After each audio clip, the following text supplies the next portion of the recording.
SMA 16 Selatan sebelah kita.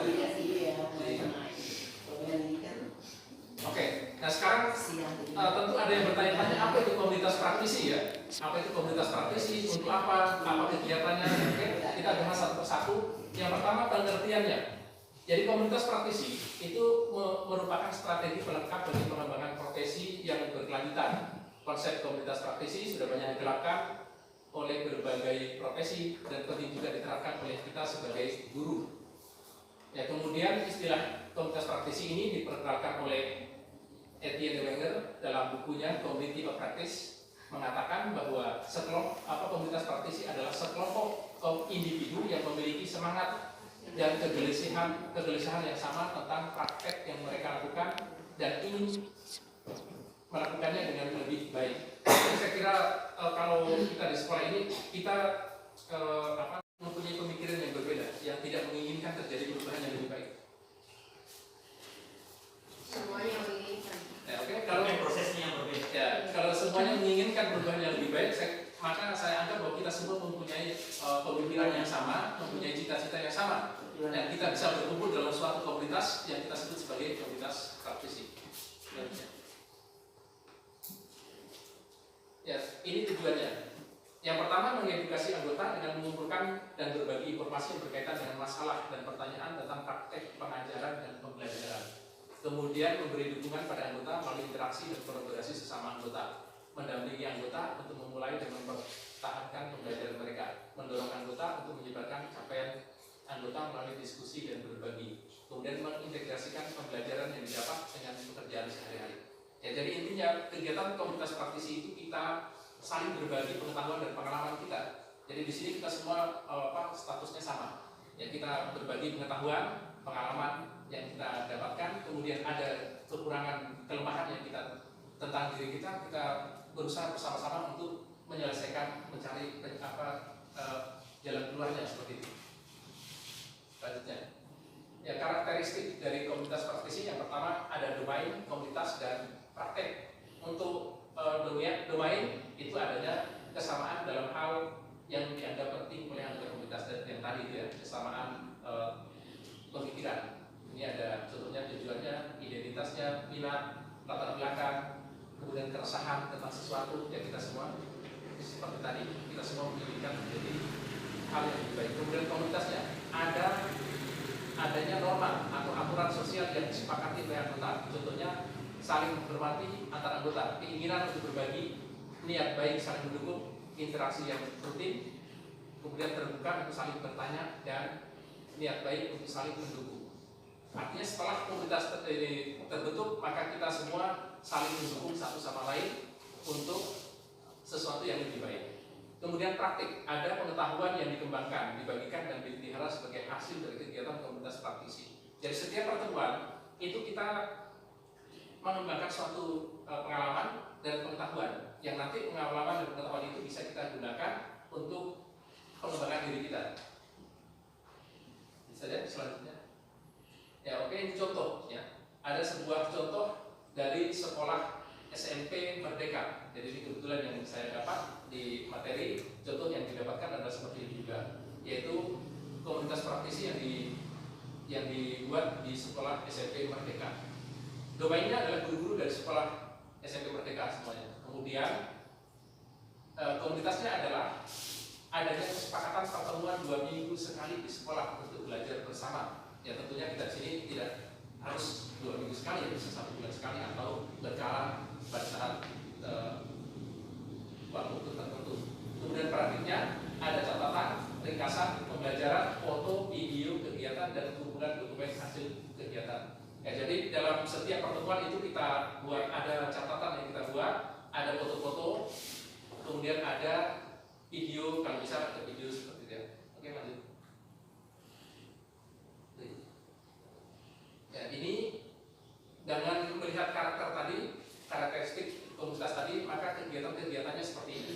Yang pertama, berbagi masalah dan mengembangkan proses untuk mencari penyelesaian masalah. Ya, jadi kita semua bisa berbagi masalah. Ya, saya kira kita semua dalam mengajar selalu ada masalah. Kalau saya dengar di sana di kantor kita bincang-bincang secara bebas ya, selalu ada masalah-masalah. Nah, dengan adanya komunitas ini kita berusaha untuk mencari penyelesaiannya secara bersama.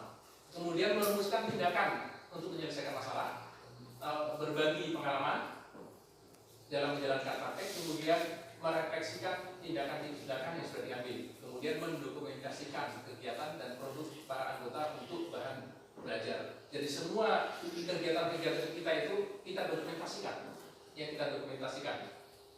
Nanti dokumentasinya itu kita publikasikan. Ya, kebetulan ada website sekolah, bisa kita sepakati bahwa kita kita unggah ke website sekolah sebagai bahan belajar oleh anggota-anggota lain dan juga orang di luar komunitas kita. Bisa juga kita unggah di blog pribadi kita, yang punya blog pribadi. Siapa tahu sudah ada yang jadi blogger ya, bisa diunggah di blog pribadinya masing-masing. Ya.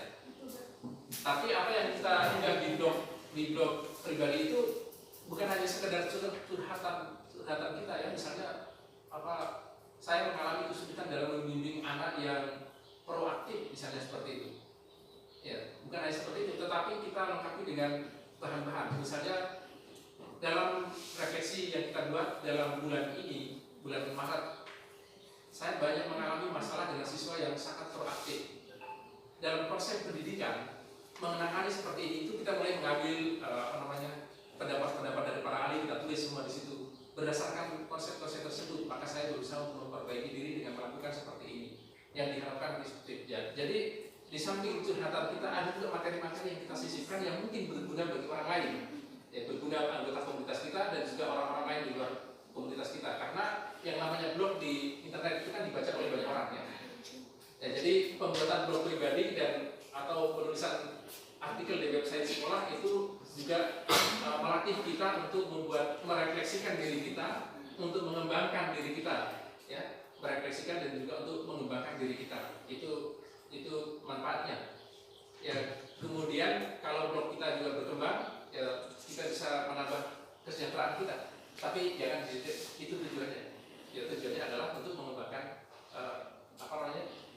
mengembangkan diri untuk menjadi lebih baik. Ya, karena kadang begini, kita ini kan punya banyak kegiatan di luar sekolah ya, banyak kegiatan di luar sekolah, di kebun, di kios misalnya, atau di mana saja, di perusahaan. Saya ada punya perusahaan, itu kadang punya kegiatan sehingga kita lebih mengesampingkan tugas kita sebagai guru. Kita lupa tujuan kita sebagai guru karena kita tidak pernah membuat refleksi. Padahal pekerjaan utama kita adalah guru, dan pekerjaan di luar kita itu adalah kerja sampingannya kita. Nah, banyak kejadian guru malah pekerjaan gurunya itu sebagai sampingan, yang di luar itu sebagai pekerjaan utama. Banyak yang terjadi seperti itu. Nah, dengan adanya kegiatan-kegiatan seperti ini, maka kita akan selalu mengingat kembali, ternyata saya ini adalah seorang guru. Jadi setiap bulan kita membuat refleksi, kita merefleksikan apa yang kita lakukan, apa yang sudah baik, apa yang belum baik, apa rencana ke depan. Nah, seperti itu refleksinya. Kita lanjut. Nah, oke. Kemudian kalau sudah cukup jelas dari kegiatan tadi, maka hari ini kita akan membuat komunitas. Kita membuat sebuah kesepakatan. Mudah-mudahan teman-teman semua yang hadir di sini bisa menyepakati, menyetujui, semuanya bisa menjadi anggota dari komunitas ini. Yang pertama, pembina adalah kepala sekolah. Di sini koordinator sekaligus ketua adalah saya sendiri sebagai calon guru penggerak. Nah, kemudian saya mencari satu orang sekretaris atau jurnalis yang akan mencatat, menulis semua kegiatan-kegiatan yang kita lakukan. Jadi misalnya dalam suatu pertemuan ada satu teman yang menyampaikan unek-uneknya, kemudian kita bahas bersama, itu kita catat semua. Ya, hasil catatan itu nanti kita perbaiki bersama, kita publikasikan di website sekolah atau di blog pribadi kita. Seperti itu. Siapa yang bisa menjadi sekretaris atau jurnalis kira-kira? Sesuai dengan posisinya sekarang. Tulis saja. Ada posisinya. Tulis nama di situ. Sesuai dengan posisinya sekarang yang sudah ada di atas. Iya. Apalagi Roni yang bukan website. Website. Nanti langsung ditulis. Atau Jadi sambil langsung. sebentar ya. Jadi oke, kita sepakati saja bahwa sekretaris atau jurnalis kita adalah guru nih. Tanya dulu pribadi. Siap ya? Ya siap. Siap. Masih kok, masih ini. Ya.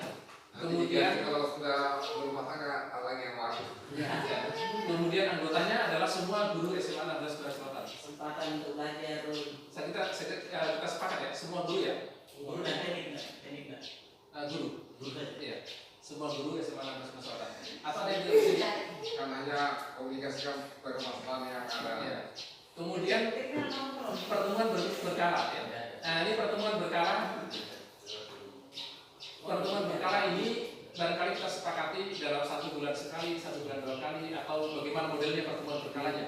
Dirangkaikan pada kegiatan apa? Ya jadi, oke, itu pertemuan berkalanya kita include-kan atau kita masukkan ke dalam kegiatan rapat guru ya.